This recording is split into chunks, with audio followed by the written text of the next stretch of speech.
The wind howled across the Texas plains like a wounded animal, carrying with it the scent of sage and the promise of another lonely night. Tom Whitmore stood on his porch, weathered hands gripping the wooden rail as he watched the sun bleed orange across the endless sky. 3 years had passed since he'd last seen another soul on his remote ranch, and that was exactly how he preferred it. At 35, Tom had the look of a man who'd seen too much and said too little. His dark hair was streaked with premature silver, and his blue eyes held the weight of memories he'd rather forget. The ranch house behind him was modest but sturdy. Built with his own hands after he'd fled civilization and the ghosts that haunted him there, he was about to turn inside. When movement caught his eye near the creek that bordered his property, a figure stumbled through the tall grass, moving with the desperate gait of someone fighting against time itself. Tom squinted through the gathering dusk and felt his breath catch.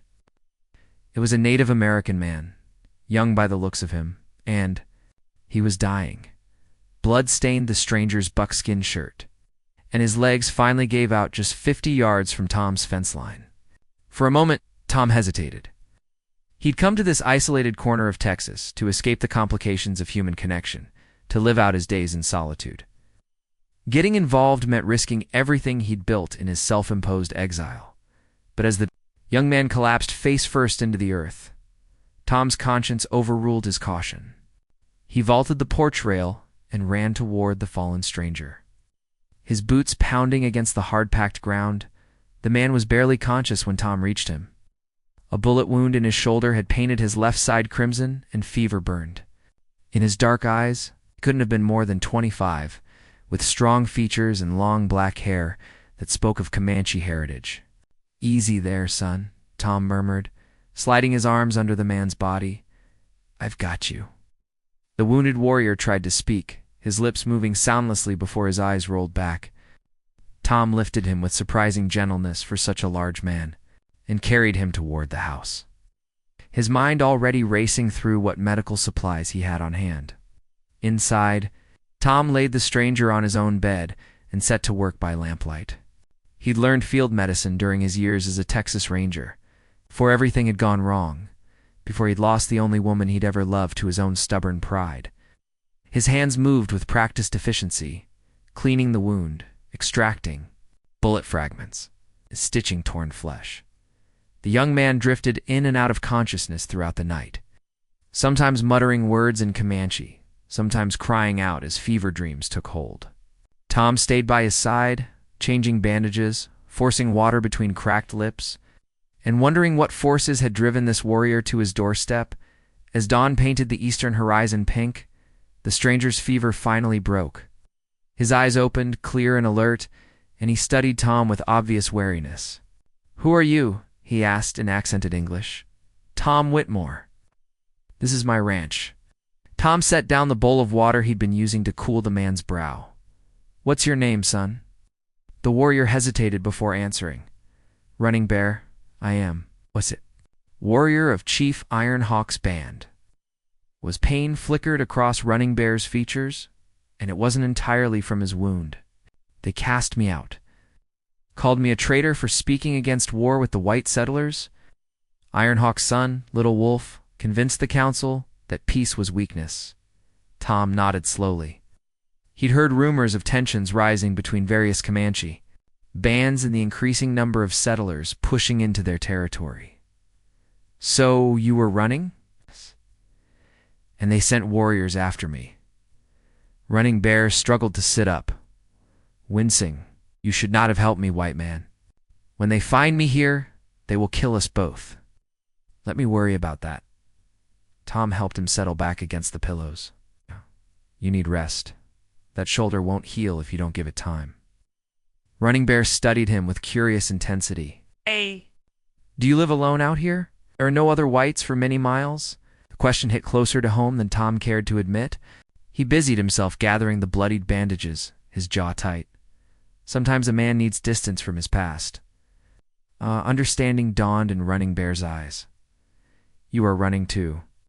Before Tom could respond, the thunder of approaching hoofbeats made them both freeze. Tom moved to the window and peered through the curtains. his blood turning to ice at what he saw. Warriors, dozens of them, maybe more, spreading out in a wide circle around his ranch.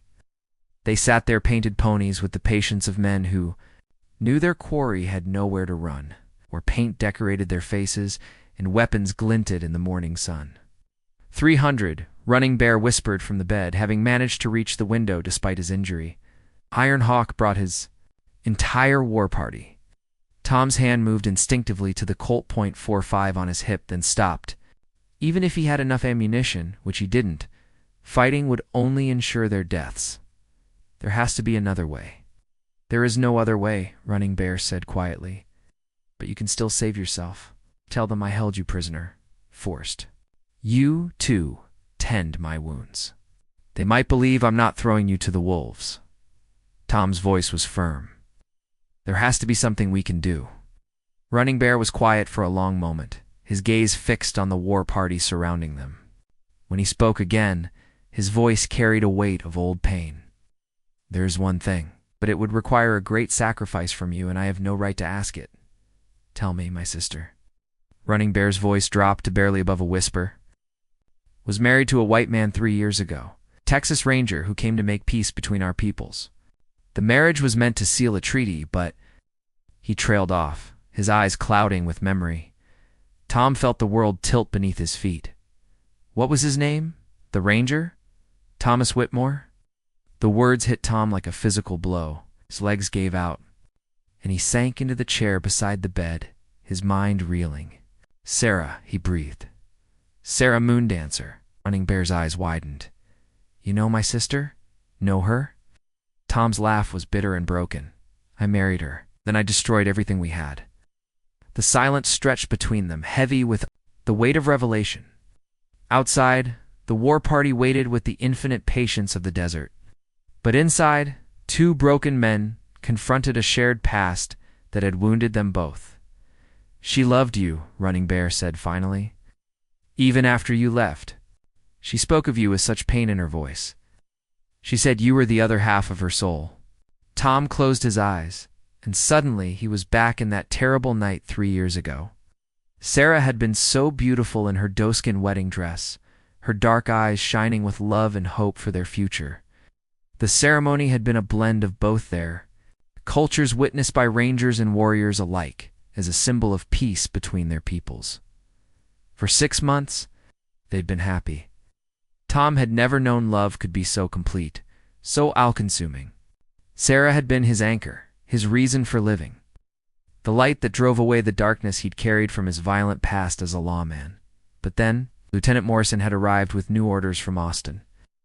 The territorial government had decided the peace treaty was a mistake, that all Comanche bands needed to be relocated to reservations. Tom was ordered to use his influence with his wife's people to convince them to surrender peacefully. I won't betray them, Tom had told Morrison. I won't betray her. Then you're no longer fit to wear that badge, Morrison had replied coldly. Choose, Whitmore. I choose you to Texas or your savage wife. Tom had chosen Sarah, had thrown his badge at Morrison's feet and declared himself done with the Rangers forever. But the damage was already done. Word spread that Tom Whitmore had been given orders to spy on his wife's people, to use their marriage as a weapon against them. The accusations came fast and fierce.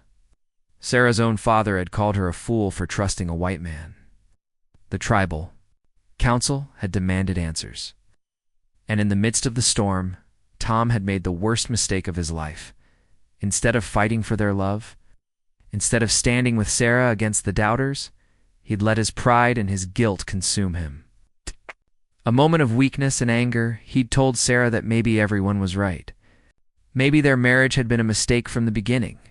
The look in her eyes as he'd spoken those words still haunted his dreams.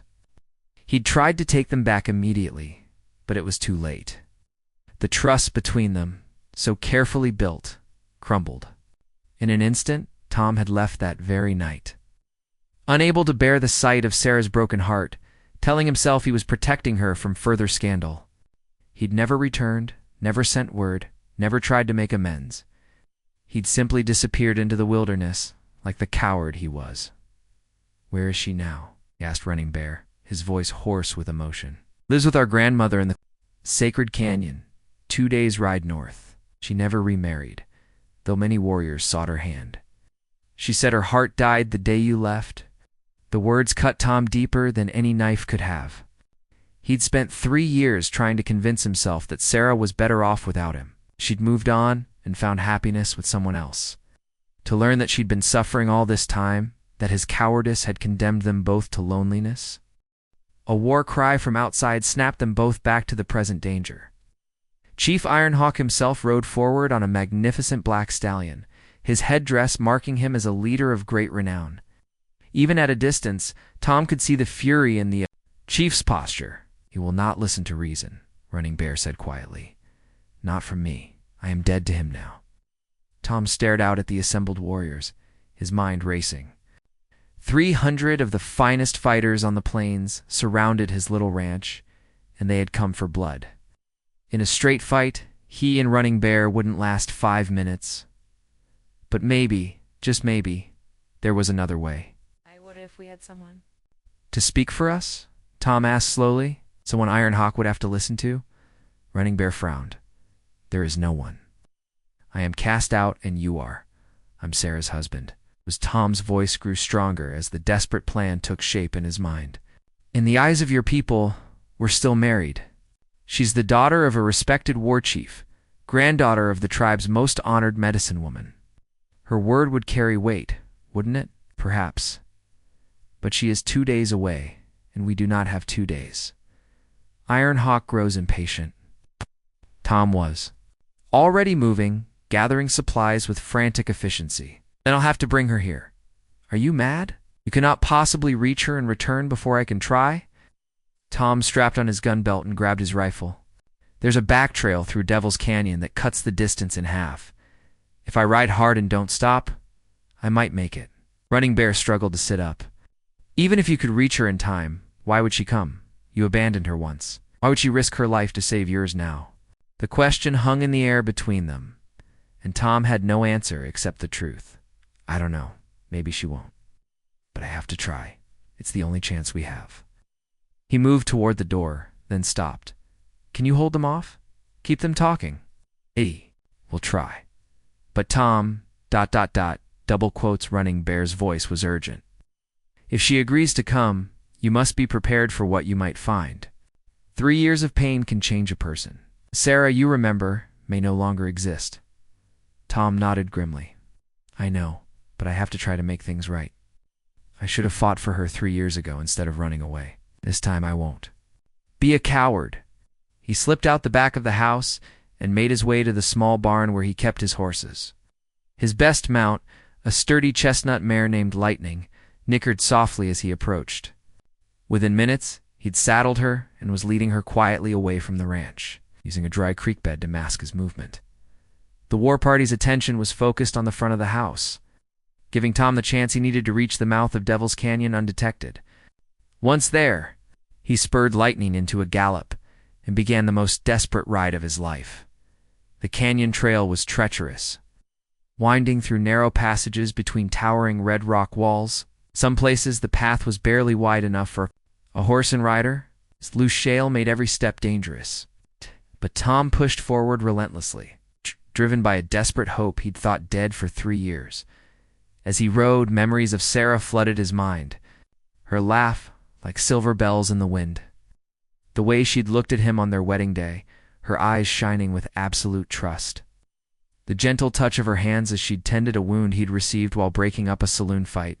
She'd been his salvation, the one pure thing in a life stained by violence and loss, and he'd thrown it all away because he'd been too proud, too afraid to fight for what mattered most. The sun climbed higher as Lightning carried him through the winding canyon, her hooves ringing against stone.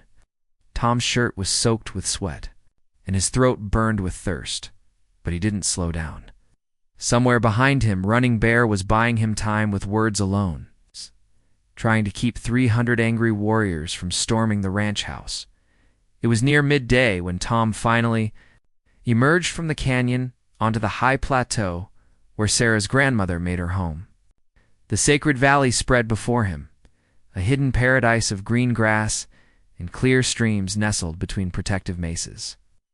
And there, near a grove of ancient cottonwoods, stood the lodge where the tribe's most revered medicine woman had lived. For more than 80 years, Tom's heart pounded as he rode toward the lodge, uncertainty gnawing at him. What if Sarah refused to see him? What if she'd truly stopped loving him and wanted nothing more to do with the man who'd broken her heart? But as Lightning's hooves announced his approach, the lodge flap opened, and Tom's world stopped turning. Sarah emerged into the sunlight, and she was even more beautiful than he remembered. 3 years had refined her features, given her face a mature elegance that took his breath away. Her long black hair was braided with silver ornaments, and she wore a dress of soft buckskin decorated with intricate beadwork. But it was her eyes that nearly undid him. They held the same warmth and intelligence he remembered, but now there was a shadow in their depths. A sadness that spoke of long nights spent grieving for a love that might have been. She froze when she saw him, her hand moving to her throat. In a gesture he remembered well. For a moment, neither of them moved, separated by 30 feet of grass and 3 years of heartbreak. Then Sarah's grandmother appeared beside her. A tiny woman with silver hair and eyes like black diamonds. White Dove was a legend among her people, a medicine woman whose wisdom was sought by warriors and chiefs alike. She studied Tom with an intensity that seemed to see straight through to his soul. "Era moon dancer," the old woman said in English, her voice carrying despite her advanced age. "Your husband has come." Sarah's composure cracked at those words, and Tom saw tears shimmer in her eyes before she quickly looked away. "He is not my husband," she said quietly. "He made that clear. When he left." Tom dismounted and took a hesitant step forward. "Sarah, I know." She turned to face him fully, and the pain in her voice cut him to the bone. "You have no right to come here, no right to speak my name after what you did." "No," Tom said, his voice breaking. "I know I hurt you. I know I was a coward and a fool. But Sarah, your brother is dying, and 300 warriors are about to kill us both unless you help." The words spilled out of him in a desperate rush as he explained. Everything that had happened, Running Bear's exile, the wound, the war party surrounding the ranch. As he spoke, Sarah's expression shifted from anger to concern to something that might have been hope. "Running Bear is alive," she whispered when he finished. "Barely. He needs medicine, and we both need a miracle." Oh. Tom took another step closer. "I know you have every reason to hate me, but he's your brother. If there's any chance I will come." The words were spoken so quietly, Tom almost missed them. Sarah was already moving toward a painted pony tethered near the lodge, her face set with determination. "Granddaughter," White Dove said gently, "are you certain? This man hurt you deeply." Sarah's hand stilled on her pony's bridle, and for a moment Tom thought she might change her mind. When she looked at him, her eyes were bright with unshed tears. "He did hurt me," she said, "but he was also the only man I ever loved, and Running Bear is my brother. I cannot let him die because of my wounded heart." White Dove nodded slowly. "Then go. But take this." She pressed a small leather pouch into Sarah's hands. "The sacred herbs within will help your brother heal. And perhaps, ... double quotes. She glanced meaningfully at Tom.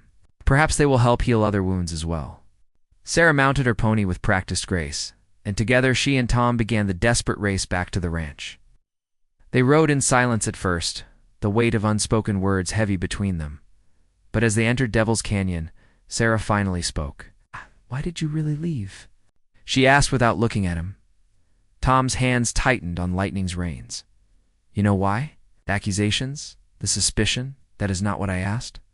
Sarah's voice was steady, but Tom could hear the pain underneath. "I asked why you left, not why others wanted you to leave." The question he'd been avoiding for 3 years hung in the canyon air between them. Tom stared ahead at the narrow trail, memories flooding back like a dam had burst. "Because I was afraid," he said finally, "afraid that maybe they were right. Maybe I had married you for the wrong reasons. Maybe I was using you, even though I didn't realize it at the time." Sarah reined in her pony so suddenly that Tom had to circle back to her. Her eyes blazed with an emotion he couldn't quite read. "So you decided for both of us," she said. You decided our love wasn't real without asking what I believed. Sarah do.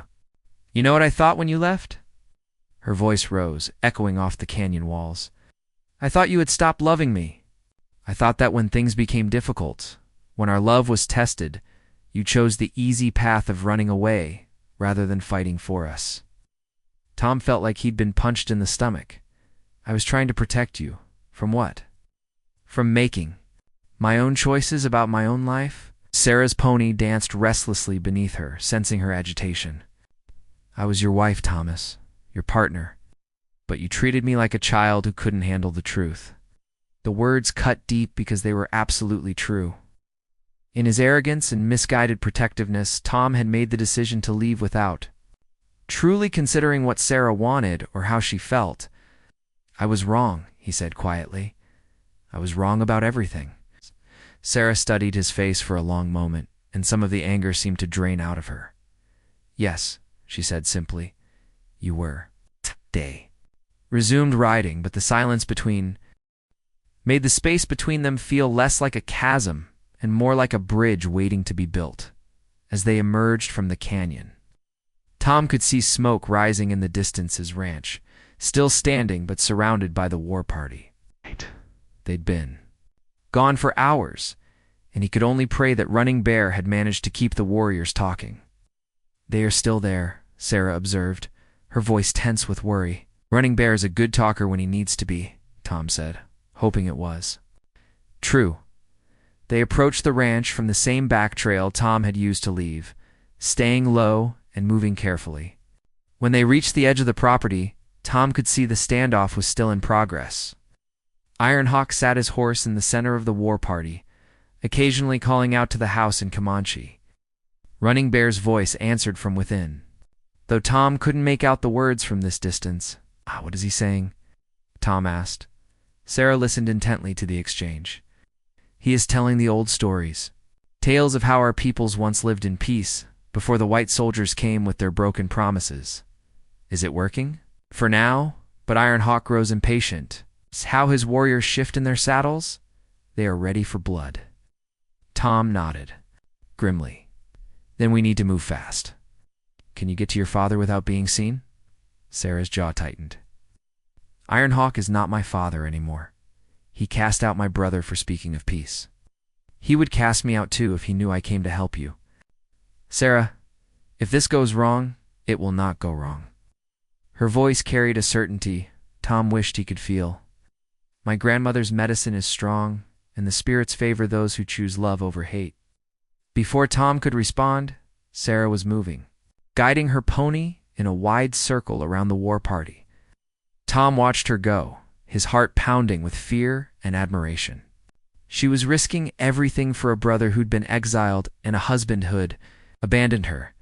Sarah approached the war party from the front, riding tall and proud despite the obvious danger. The effect of her appearance was instantaneous. Warriors, who had been muttering among themselves, fell silent. Horses that had been restless became still. Even Ironhawk seemed taken aback by his daughter's sudden arrival. Sarah rode directly to the center of the circle and dismounted. Before her father, showing no fear despite being surrounded by 300 armed warriors.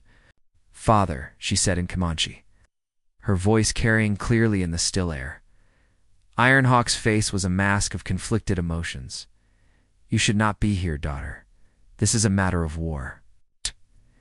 This is a matter of family, Sarah replied firmly. Brother is wounded and needs help. Would you let him die for the sake of pride? Your brother is no longer our concern. He chose the white man's path. He chose the path of peace. As did you once, when you gave your blessing for my marriage. Ironhawk's expression darkened. That marriage brought nothing but shame to our people. Your white husband proved that all their promises are lies. Tom felt the words like physical blows, but he forced himself to remain hidden. This was Sarah's moment, her chance to save them all with words where violence would only bring death. My husband made mistakes, Sarah said, and Tom was amazed by the steady strength in her voice. But he is here now, ready to face the consequences of his choices. Saved Running Bear's life when he could have left him to die. Does that not count for something?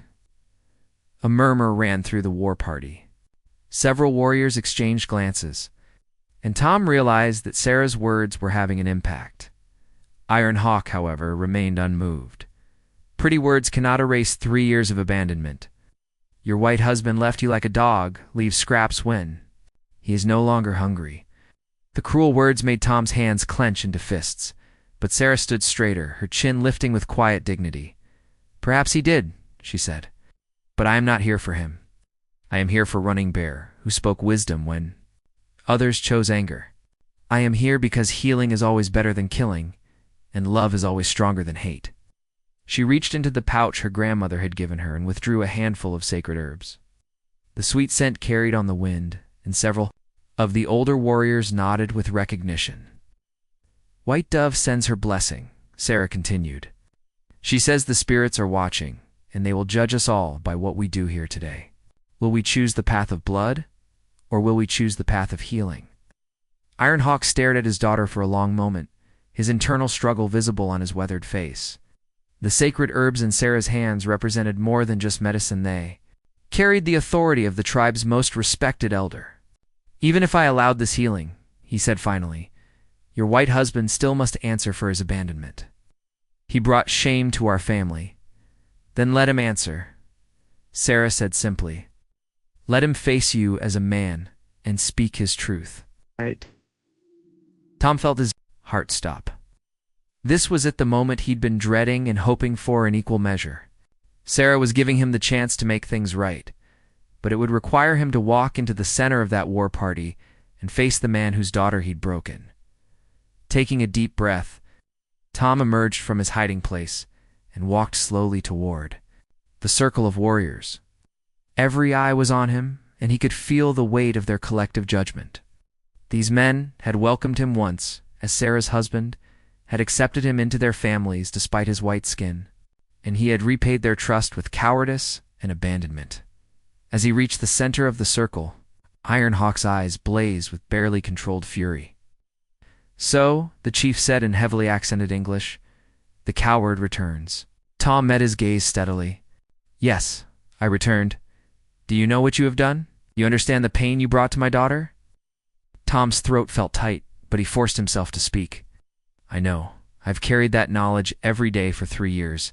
Then why? Hawk's voice rose. Why did you leave her? She loved you more than her own life, and you threw that love away like it was nothing. The accusation hung in the air, and Tom felt the weight of 300 pairs of eyes on him. This was his moment of truth, his chance to finally give voice to the shame and regret that had haunted him for so long. Because I was afraid, he said, his voice carrying clearly across the silent circle. Afraid that I wasn't worthy of her love. Afraid that I would somehow contaminate the pure thing we had together with my own darkness. Iron Hawk's eyes narrowed. Speak in riddles, white man. Tom looked at Sarah, drawing strength from her steady gaze. Before I met your daughter, I was a Texas Ranger. I'd killed men not in fair fights, but in the line of duty. I'd seen things, done things that stained my soul. When the accusations came, when people said I'd married Sarah to spy on your people, part of me wondered if they were right. Part of me wondered if I was capable of love at all, or if I was just using her to feel clean again. The honesty of his words seemed to surprise the assembled warriors. Several of them exchanged glances, and Tom saw something shift in Iron Hawk's expression. So you decided to leave rather than fight for her, the chief said.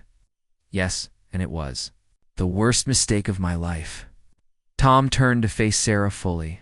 I should have stayed. I should have fought for us, for what we had.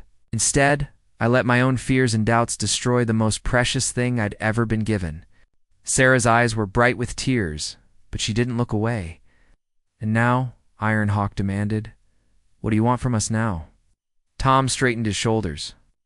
I want the chance to save your son's life. I want the chance to prove that love can overcome fear, that healing is possible even when trust has been broken. And what of my daughter? You think you can simply take her back after 3 years of abandonment? The question pierced Tom's heart. He looked at Sarah, seeing the pain and hope warring in her beautiful eyes. That's not my choice to make, he said quietly. It's hers. I can only offer my love, my commitment, and my promise that I will never run away again. Whether she accepts that or not, that's up to her. Ironhawk turned to his daughter, his expression softening slightly. "What say you, my daughter? This white man has spoken his truth. Do you believe him?" Sarah looked at Tom for a long moment, and he held his breath, waiting for her answer. When she spoke, her voice was barely above a whisper, but it carried clearly. "In the still air, I believe him," she said. "I forgive him." The words hit Tom like a physical force. 3 years of guilt and self-hatred crumbled in an instant, replaced by a hope so powerful it nearly brought him to his knees. But Ironhawk wasn't finished. "Forgiveness is one thing, daughter. Trust is another. How can you trust a man who abandoned you once?" Sarah walked to Tom's side, her movement causing a stir among the warriors. She reached for his hand, and when their fingers intertwined, Tom felt like his heart might explode with gratitude. "Because I know him," she said simply. "Know his heart, even when he doesn't know it himself. The man who left me 3 years ago was ruled by fear. The man who stands here now has conquered that fear." Ironhawk studied them both for a long moment, his weathered face revealing nothing of his thoughts. Finally, he spoke. "Very well. I may tend to Running Bear, but this matter is not finished. There will be conditions." Sarah bowed her head respectfully. "What conditions, father?" "If your brother lives, if the white man's medicine combined with ours heals his wounds, then I will accept that the spirits have spoken. Your marriage will be blessed again, and Thomas Whitmore will be welcomed back into our family." Tom felt a surge of hope, but Ironhawk was in. Tea finished. "However," the chief continued, "if Running Bear dies, then your husband will face trial by combat. He will fight our greatest warrior, and if he loses, he will die." A murmur ran through the war party. Trial by combat was an ancient samat. Tradition rarely invoked, but always honored. Tom felt Sarah's hand tighten in his, but he didn't hesitate. "I accept," he said firmly. Ironhawk nodded grimly. "Then let us go and see whether love is truly stronger than death." The next hour passed. In a blur of activity, Sarah immediately set to work on Running Bear's wounds, combining her grandmother's sacred herbs with Tom's field medicine techniques. The young warrior was weaker than when Tom had left him, his fever spiking dangerously high. The ranch house was crowded with observers. Ironhawk, several sub-chiefs, and the tribe's own medicine man watched Sarah's work with keen interest. Tom hovered nearby, ready to assist, but trying not to interfere with what was clearly Sarah's domain. "The infection has spread," Sarah said quietly, her hands gentle as she cleaned the wound. "We may have waited too long." Tom's heart sank. If Running Bear died, he would face Little Wolf, Ironhawk's son, and the tribe's most feared warrior. He'd seen Little Wolf fight once, years ago, and knew the young man was fast as lightning and deadly with both blade and war club. But as Sarah worked, something miraculous began to happen. The combination of white doves, sacred herbs, and modern medical techniques seemed to create a synergy neither could achieve alone. Running Bear's fever began to break. His breathing became easier, and color returned to his pale cheeks by sunset. The young warrior was sitting up and taking water. By midnight, he was talking coherently and asking for food. By dawn, it was clear that he was going to live. Ironhawk watched his son's recovery with amazement, and something that might have been respect for the white woman who had saved him. "The spirits have spoken," he announced to the assembled warriors. "Running Bear will live, and love has indeed proven stronger than death." The war party began to disperse as the sun climbed higher, warriors mounting their ponies and riding back toward their main camp. Some nodded respectfully to Tom as they passed, and a few even offered words of greeting. Ironhawk was among the last to leave. He approached Tom and Sarah, who stood hand in hand on the porch of the ranch house. "Thomas Whitmore," the chief said formally, "you are welcome in my lodge once more. Your marriage to my daughter is blessed, and you will always have a place among our people." Tom bowed his head respectfully. "Thank you, Ironhawk. I won't disappoint you again." The chief's stern expression softened slightly. "See that you don't. My daughter's heart is precious, and it cannot survive another breaking." As Ironhawk rode away with the last of his warriors, Tom and Sarah found themselves alone for the first time in 3 years. The silence stretched between them, filled with everything they needed to say to each other. "I love you," Tom said finally, the words rushing out of him like a dam had burst. "I never stopped loving you, not for a single day. I thought about you every morning when I woke up and every night before I went to sleep. I dreamed about you, and I hated myself for throwing away what we had." Sarah's eyes filled with tears, but she was smiling through them. "I love you too," she whispered. "Even when I was angry, even when I told myself I hated you for leaving, I never stopped loving you." Tom pulled her into his arms then, holding her tight against his chest as if he could somehow merge their souls back into one. She felt so perfect in his embrace, like the missing piece of himself had finally returned home.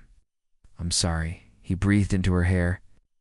"I'm so sorry for hurting you, for being such a coward." Sarah murmured, her fingers tracing the lines of his face. "We both made mistakes. I should have come after you, should have fought for us instead of letting pride keep us apart." They held each other as the sun set over the Texas plains, painting the sky in shades of gold and crimson. In the distance, a meadowlark sang its liquid song, and the wind carried the scent of sage and wildflowers. "What happens now?" Sarah asked softly. Tom smiled down at the woman who had always been, the other half of his soul. "Now we start over. We build a life together, here on this ranch or wherever you want to go. We make new memories to replace the painful ones." Sarah looked around at the simple ranch house, the wide expanse of prairie stretching endlessly in all directions. "I like it here," she said thoughtfully. "It's peaceful. And it's where you saved my brother's life, where we found each other again. Then here we'll stay." Tom's voice was firm with conviction. "I'll expand the house, build you a proper garden. We can raise horses, maybe cattle. And when we're ready," he paused, hope shining in his eyes, "maybe we can fill this place with the sound of children's laughter." Sarah's breath caught at the words. It was a dream they'd shared during their brief marriage, one that had died the night he left. To hear him speak of it again, to see that future reflected in his eyes, made her heart soar. "I would like that," she whispered. "I would like that very much." Over the next several weeks, the ranch transformed from a lonely outpost into a home filled with love and laughter. Running Bear stayed to recover fully from his wounds, and his presence brought a steady stream of visitors from the tribe. Warriors came to check on Iron, Hawk's son, and stayed to share meals and stories with Tom and Sarah. The barriers between their two worlds, which had seemed so insurmountable 3 years ago, began to crumble. Tom learned more of the Comanche language. While tribal members practiced their English around the evening fire, Sarah taught the women from nearby settlements how to use traditional healing herbs, while they shared recipes and sewing techniques with her. One evening, as they sat on the porch watching the sunset, Running Bear approached Tom with a serious expression. "Brother," he said, using the Comanche term for family, "I must ask you something that has been troubling me. What's on your mind?" Running Bear settled beside him on the wooden steps. "When you came to find Sarah that day, you risked everything. The war party could have killed you on sight. Why did you do it? You could have fled in the other direction, saved yourself." Tom considered the question as he watched Sarah hanging laundry in the yard, her movements graceful and sure. She caught him looking and smiled, the expression lighting up her entire face. "'Cause some things are worth any risk," he said finally. "Love like what Sarah and I have doesn't come along often in a lifetime. I was a fool to walk away from it once. I wasn't going to make that mistake again." Running Bear nodded slowly. "My sister's happy now, happier than I have seen her since you left. The sadness is gone from her eyes. I intend to keep it that way." "Good." Running Bear stood and placed a hand on Tom's shoulder. "'Cause if you hurt her again, I will track you to the ends of the earth and make you pay." The words were spoken with deadly seriousness, but Tom heard the underlying affection in them. "I won't hurt her again," he promised. "I'd rather die first." As autumn painted the prairie in shades of gold and red, Tom and Sarah renewed their marriage vows in a ceremony that blended both their traditions. White Dove traveled from the sacred valley to officiate, her ancient voice carrying blessings in both Comanche and English. Iron Hawk gave his daughter away with tears in his eyes, while several Texas Rangers who had known Tom in his lawman days attended as honored guests. It was a symbol of the peace and understanding that love could create between peoples who had been enemies. The wedding feast lasted 3 days. With singing and dancing that echoed across the plains, Tom had never seen Sarah so radiant, so completely happy. She glowed with a joy that seemed to emanate from her very soul, and he knew that his own face reflected the same contentment on their wedding night as they lay together in the bedroom.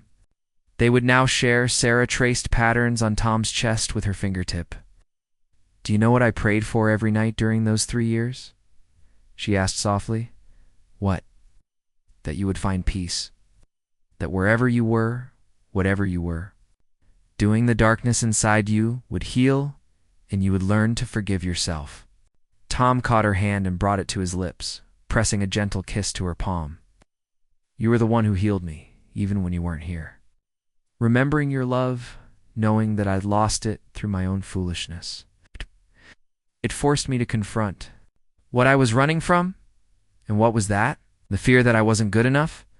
That my past as a lawman, all the violence and death I'd been part of, made me unworthy of something pure and beautiful." He turned to face her fully. "You taught me that love doesn't require perfection. It just requires truth." Sarah smiled and kissed him softly. "We are all broken in some way, my husband.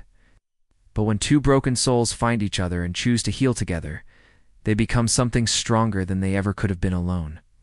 Winter came early that year, blanketing the ranch in pristine white snow. Tom and Sarah spent the long evenings by the fire, planning improvements to the ranch and dreaming of the future. Running Bear had decided to stay permanently, building his own small cabin on the property and helping with the daily operations. It was during one of those peaceful winter nights that Sarah made an announcement that changed everything. "Tom," she said, looking up from the moccasins she was beating, "I have something to tell you." Something in her tone made him set down the harness.